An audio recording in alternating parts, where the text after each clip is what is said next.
सभी को जोहार, नमस्कार, आदाब। बहुत संक्षिप्त में बातों को रखूंगा, थोड़ा आने में विलंब हो गया, मौसम भी खराब है। लगभग बहुत सारे बातें हमारे आदरणीय सम्मानित यहाँ उपस्थित हमारे साथ मंच पर विधायिका, विधायक, मंत्रीगण, सांसदगण के माध्यम से आपको आज के इस कार्यक्रम के बारे में पता चल ही गया, लेकिन फिर भी क्योंकि हम लोगों ने एक अभियान चला रखा है, उस अभियान को अपनी नजरों से देखने के लिए हम सब लगातार विभिन्न जिलों में जा जाकर उसका मुआयना भी कर रहे हैं। काम कैसा चल रहा है, नहीं चल रहा है, इसका आकलन भी करने का हम लोग प्रयास कर रहे हैं। ये शिविर हमारे सरकार के कार्यकाल का ये तीसरा शिविर है। पहला शिविर 2021 में हम लोगों ने लगाया, दूसरा शिविर 2022 में गांव-गांव, पंचायत में लगे। अब ये तीसरा शिविर गांव-गांव, पंचायत में आपकी योजना, आपकी सरकार आपके द्वार खड़ी है। उसके तहत सरकार के योजना जो आपके लिए बनाती है, उन सब का गठरी बनाकर हम लोग पदाधिकारी को आपके गांव में, आपके पंचायतों में भेज रहे हैं। और आज पूरे राज्य में एक दिवाली और दशहरा के तरह का माहौल बना पड़ा। आज भी यहीं पर सिर्फ ये पंचायत, ये शिविर नहीं, बल्कि और भी प्रखंडों में लगा हुआ है, पूरे राज्य में लगा हुआ है। 23 नवंबर से ये कार्यक्रम हम लोगों ने शुरू किया और 29 नवंबर तक ये कार्यक्रम चलेगा। पहला शिविर और दूसरा शिविर के माध्यम से जो हमें आवेदन प्राप्त हुए और वो आवेदन देखने के बाद 2 मिनट के लिए तो हमारी सांसें रुक गई कि इतना आवेदन, इतनी समस्याएं आज भी ग्रामीण इलाकों में हमारे हैं। पूर्व के 20-21 साल चलाए जा रहे सरकारों ने क्या किया पता नहीं। इतने दरखास्त, इतनी समस्या आने के बाद ऐसा लगा कि ब्लॉक कार्यालय काम नहीं करता है, जिला कार्यालय काम नहीं करता है। तो हम लोगों ने अपने वादे के अनुरूप चुनाव के पहले हमने ये कहा था, हमारी सरकार बंद कमरे और एयर कंडीशन में बैठ के काम नहीं करेगी। हमारी सरकार अब गांव-गांव, पंचायत में जाकर के लोगों के बीच में रह करके काम करेगी। इसी को लेकर हमारे गांव के कई ऐसे ग्रामीण आज भी हैं जो ब्लॉक कार्यालय नहीं देखा, बीडीओ कौन है, सीओ कौन है पता ही नहीं, डीसी एसपी की तो बड़ी बात है। आज कई समस्याओं से ग्रसित हमारा ग्रामीण किसान, मजदूर, बूढ़ा, बुजुर्ग, नौजवान, छात्र छात्राएं, महिलाएं, सभी लोगों की समस्या है। और आज जो भी योजना हम बनाते हैं, ऐसे शिविरों के द्वारा हमें प्राप्त आवेदनों के अध्ययन के बाद ही हम योजना बनाते हैं। हमारा राज्य देश का सबसे पिछड़ा राज्य है। आज हमारा इस राज्य का सबसे अधिक जो जनसंख्या है वो ग्रामीणों में बसता है, गांव में रहता है। लगभग 80% जनसंख्या हमारे ग्रामीण क्षेत्रों में रहते हैं। इसका मतलब झारखंड की आत्मा गांव में बसती है। अगर गांव मजबूत नहीं होगा तो शहर कभी मजबूत नहीं हो सकता, राज्य कभी मजबूत नहीं हो सकता। इसीलिए हम इस राज्य के जड़ पर कैसे मजबूत हो हमारा झारखंड का ये जड़, ताकि आने वाला पीढ़ी दर पीढ़ी इस झारखंड नुमा पेड़ का फल उनके पीढ़ियों को मिल सके। आज इसीलिए हम लोग इस कार्यक्रम को पूरी ताकत के साथ, पूरी लगन के साथ इस कार्यक्रम के माध्यम से गांव-गांव पहुंचने का प्रयास कर रहे हैं। पिछले 2 शिविरों में, पहला शिविर लगा उसमें 35 लाख आवेदन हमें मिले, दूसरा शिविर लगा लगभग 55 लाख आवेदन हमें प्राप्त हुए। हमने बोला इतना बड़ा समस्या का समाधान कैसे होगा। हम लोगों ने एक एक करके सबकी सूची बनाई, पहला, दूसरा, तीसरा, चौथा, पांचवा, आठवां, कौन कैसे कैसे होगा, चरणबद्ध तरीके से हम लोगों ने काम किया और उसका परिणाम ये हुआ कि सबसे पहले हम लोगों के इस राज्य के, हम अपने माता पिता, अपने बुजुर्गों के प्रति इस राज्य की सरकार ने अपनी संवेदनाएं दिखाई और इसका परिणाम ये हुआ कि सरकार ने इस देश में पहली बार सर्वजन पेंशन की योजना लागू किया और आज पूरा राज्य का 60 साल से कम बूढ़ा बुजुर्ग लोग को पेंशन मिलता है। कोई बिना पेंशन का नहीं है। आज टॉर्च लगा के भी ढूंढोगे तो 60 साल का बुजुर्ग बिना पेंशन का नहीं होगा। लेकिन उसके पहले ये 60 साल का बुजुर्ग दलालों के पीछे इधर उधर 1000 का पेंशन के लिए हजारों का घूस दलालों के बीच में बांट के और थके हुए थे। लेकिन अब उन बुजुर्गों को किसी के पास जाने की जरूरत नहीं है। जो 58 साल का है, कोई 57 साल का है, कोई 59 साल का है, वो बुजुर्ग दिन गिन कर जी रहा कि मेरा 60 साल का पूरा होगा कि हम तुरंत हमको पेंशन मिलना चालू हो जाए। आज उन बुजुर्गों को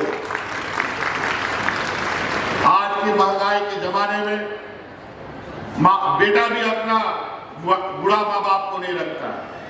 आज उन बुजुर्गों को हमने बुढ़ापे का सहारा दिया, उनके हाथों में लाठियां दी है। और आज ऐसे भी उदाहरण है हमारे पास जहां पर माँ भी पेंशन ले रही है, पिताजी भी पेंशन ले रहे हैं और बेटा भी पेंशन ले रहा है। जाके बगल में बिहार में जाके देख लीजिए, झांक लीजिए, बगल ये तो बिहार से जिला सटा हुआ जिला है। बिहार में कितना पेंशन मिलता है? 500 टका पेंशन मिलता है। लेकिन झारखंड जैसा पिछड़ा राज्य 1000 टका पेंशन देता है। जाके उड़ीसा में पता कर लीजिए कितना पेंशन मिलता है। सब गरीबों के नाम पर ठगों की दुकान खोल के बैठे हैं। और आज 20 साल, अभी 23 साल होने जा रहा है इस राज्य। 1-2 साल में ये युवा राज हो जाएगा। युवा राज का मतलब कि अपने कंधे पर अपने घर द्वार, परिवार, बाल बच्चों की जिम्मेवारी को उठा पाने की क्षमता उसमें आ जानी चाहिए। लेकिन पूर्ववर्ती सरकार ने जिस राज्य का जन्म 2000 ईस्वी में हुआ, उस समय से हमारे विपक्ष के लोगों ने इस राज्य को दिशा देने का काम किया। दिशा तो दिया नहीं, बल्कि इस राज्य का खून चूस डाला। लाखों कर्मचारी, हजारों अनुबंध पर कर्मचारी, और इन कर्मचारी की जो जिम्मेवारी थी, सरकार जिसके लिए कर्मचारियों को पैसे देता है, वो कर्मचारी आपकी सेवा के लिए उसको पैसा मिलता है। लेकिन पूर्ववर्ती सरकारों ने, डबल इंजन की सरकारों ने उन कर्मचारियों को आपकी सेवा के लिए नहीं, उन लोगों ने आपकी सेवा में लोगों को लगा दिया और नतीजा आज करोड़ करोड़ समस्याओं के आवेदन हमें प्राप्त हो रहे हैं। आज जाके देख लीजिए यहाँ पर काउंटर में क्या स्थिति है। यहाँ भी कई योजनाओं के काउंटर लगे हैं। पेंशन के काउंटर में जो बैठा कर्मचारी है वो मक्खी मार रहा है, कोई पेंशन लेने के लिए दरखास्त देने वाला नहीं। लेकिन हाँ, आवास के काउंटर में जाके देखिए किस तरीके से लोग इस राज्य में आवास के लिए गरीब गुरुआ लोग उमड़ पड़े हैं। इसका मतलब इस राज्य में गरीबों की संख्या बहुत अधिक है। हम लोगों ने केंद्र सरकार की मंशा थी 2022 में सब गरीबों को आवास मिल जाएगा, लेकिन झारखंड में गरीबों की संख्या अधिक होने की वजह से हमारे पास पैसे कम पड़ गए। और ये भारत सरकार को भी मालूम है कि यहाँ पर गरीबों की संख्या अधिक है। हम और आदरणीय आलमगीर साहब दिल्ली का दौरा लगाते रहे और गरीबों का आवास आवंटन करने के लिए हाथ पैर जोड़ा, लेकिन गरीबों के लिए उन लोगों ने आवास हमें आवंटन नहीं दिया। हम बोले यही वजह है। अभी आप सुंदर पहाड़ी में कुछ हमारे पहाड़ी भाइयों की जानें चली गई, कालाजार जैसे, मलेरिया जैसे, ब्रेन मलेरिया जैसे बीमारी उनको आज गिरती है। ये अमीरों का बीमारी नहीं है, ये गरीबों का बीमारी है। जिसका आवास नहीं है, जिसका टूटा फूटा घर है, उसी के घर में ये बीमारियां आती हैं। और ये आवास हमें सैंक्शन नहीं किए। और आज इन गरीबों की समस्या को निदान के लिए हम लोगों ने कमर कसा है। अब आने वाला समय में पहले चरण में 8 लाख गरीबों को अब आवास हम देंगे, जो 3 कमरे का आवास होगा। ये देखिए अब आवास का आवेदन किस तरीके से लोगों का। और आप चिंता मत कीजिए, अगर 8 लाख से भी अधिक होगा, चरणबद्ध तरीके से उन घर को भी अब आवास देंगे। अब आवास नहीं, अब पूरा झारखंड का आवास सब लोगों को मिलेगा। तो इसलिए ये लोग बातें कुछ और करते हैं, सिर्फ राजनीतिक रोटी सेकते हैं। आज उस गरीब के घर में ये बीमारी नहीं आता अगर उसको आवास उपलब्ध होता, लेकिन आज उसको आवास नहीं होने की वजह से ये स्थिति बनी। लगातार उस पर हम लोगों की नजर है। आज इन पहाड़ियों पर राजनीति करते हैं। इतने वर्षों के बाद आदिवासी भगवान बिरसा मुंडा सिंधु कानून नजर याद आते हैं। इससे पहले कभी इनको याद नहीं आया। और आज इस राज्य के हमारे पहाड़ी जनजातियों को मुख्य धारा से जोड़ने के लिए, जिनकी संख्या समाप्त ना हो जाए, उनको आगे बढ़ाने के लिए आने वाला समय में झारखंड में निकल रही लगातार नियुक्तियां, जो जेपीएससी के माध्यम से, जेसीसी के माध्यम से वो किस्मत आजमा सके, इसके लिए लगभग 400 से अधिक पहाड़ी बच्चियों को हम लोग मुफ्त में कोचिंग करा रहे हैं, ताकि बीडीओ, सीओ, कलेक्टर बन करके इस राज्य में सेवा दे सके और अपने समाज को आगे बढ़ा सके।